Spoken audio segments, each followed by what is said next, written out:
दिवस मांगल्याचा, आजचा दिवस भारतीय गणराज्याचा, आजचा दिवस प्रत्येक भारतीयांचा, माझा तुमचा सगळ्यांचा.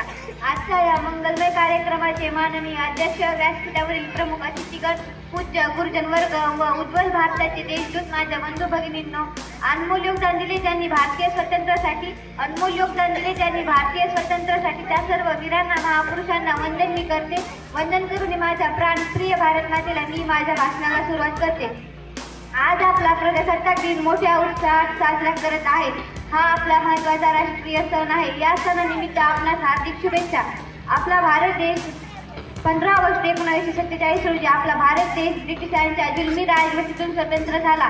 स्वतंत्र झाल्यावर आपल्या देशाचा कारभार चालवण्याचे कोणतेही फायदे नव्हते. तर अशा वेळी डॉक्टर बाबासाहेब आंबेडकर यांच्या नेतृत्वाखाली घटना समिती स्थापन करण्यात आली.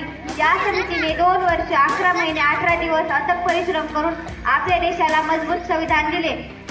26 जानेवारीला आपल्या देशामध्ये संविधान लागू करण्यात आले. आपला देश सार्वभौम लोकशाही प्रजासत्ताक देश बनला.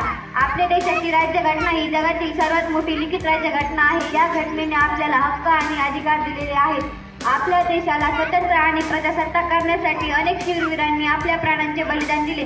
त्या सर्व शूरवीरांचे आपल्यावर खूप उपकार आहेत. त्यांच्यामुळे आज आपण सुखाचे दिवस जगत आहोत. एवढेच बोलून मी माझे भाषणाला पूर्णविराम देते. जय हिंद, जय महाराष्ट्र.